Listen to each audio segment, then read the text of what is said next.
Amis pâtissiers, bonjour. Quand vient le temps de la galette, une question se pose, pomme ou crème d'amande? Eh bien moi j'ai la solution pour satisfaire tout le monde, une galette avec les deux saveurs. Vous voulez ma recette? Alors on y va.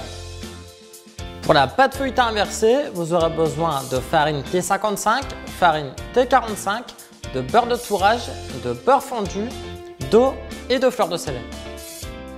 Pour cette recette, j'ai décidé de réaliser une pâte feuilletée inversée. En effet, la seule différence avec une pâte feuilletée classique, c'est que le beurre se trouve à l'extérieur et la détrempe à l'intérieur. La pâte feuilletée inversée vous permettra d'obtenir un développement bien régulier et d'avoir un beau feuilletage.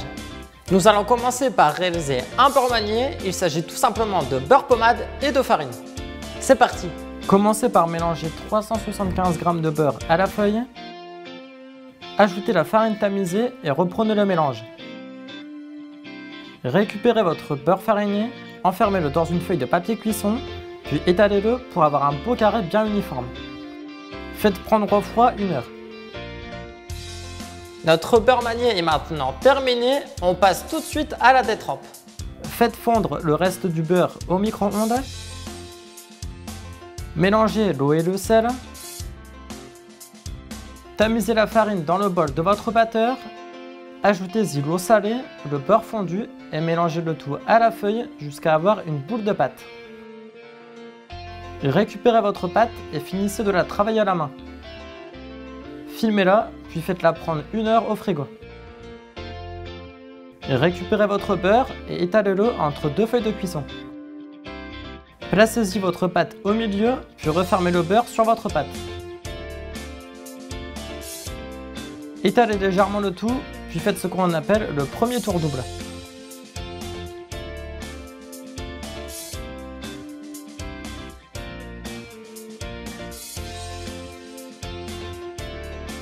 Un tour double, c'est tout simplement la pâte que vous plierez en 3 sur elle-même.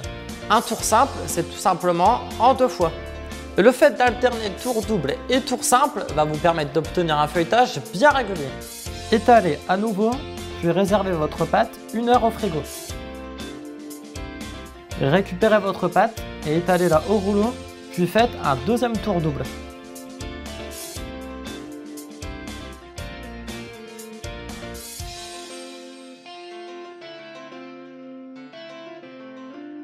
Passez un petit coup de rouleau, puis réservez à nouveau 1 heure au frigo. Récupérez votre pâte, puis finissez le tourage en réalisant un tour simple.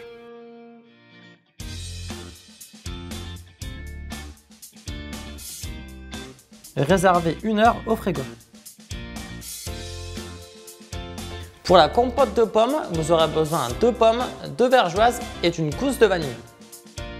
Dans une casserole, faites chauffer les pommes et la vergeoise. Lorsque vos pommes commencent à compoter, ajoutez les grains d'une gousse de vanille et laissez chauffer jusqu'à ce que vos pommes soient bien fondantes. Versez votre compote dans un récipient pour faciliter le refroidissement, puis réservez au frigo jusqu'au montage. Pour la crème d'amande, vous aurez besoin de beurre pommade, de sucre, d'œufs, de poudre d'amande et d'arôme amande amère. Dans un cul de poule, mélangez le beurre et le sucre. Ajoutez l'œuf et continuez de mélanger. Incorporez la poudre d'amande et mélangez énergiquement au fouet. Finissez par ajouter l'arôme amande amère. Placez votre crème d'amande dans une poche et réservez au frigo jusqu'à utilisation. Pour le montage, vous aurez besoin de 2 fèves, d'un mélange jaune d'œuf et lait pour la dorure et d'un sirop de sucre. Récupérez votre pâte et étalez-la en une bande d'environ 1 cm d'épaisseur. Détaillez ici 2 cercles de 18 cm. Si vous ne savez pas quoi faire de vos restes de pâte feuilletée, vous pouvez en faire des petites torsades pour l'apéritif ou les intégrer lors du tourage de vos prochaines pâtes feuilletées. Superposez-les, puis coupez-les en 2. Recouvrez les bords de 2 de vos moitiés avec un peu d'eau pour faciliter les soudures. Pochez vos garnitures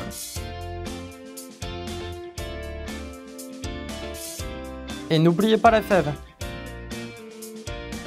Refermez vos demi-galettes.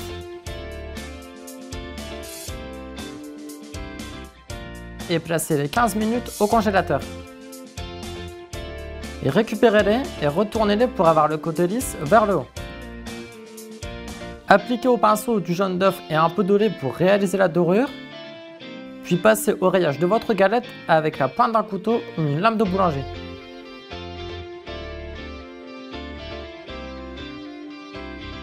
Faites un petit trou au milieu de vos demi-galettes. Puis c'est parti pour la cuisson, 30 à 35 minutes à 190 degrés. Après cuisson, appliquez un sirop de sucre que vous réaliserez en faisant chauffer la même quantité d'eau et de sucre.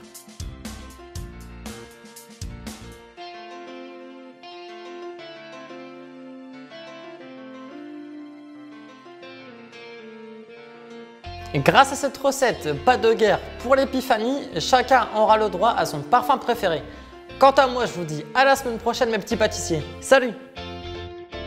Si vous avez passé un bon moment avec moi, n'hésitez pas à vous abonner en cliquant juste ici.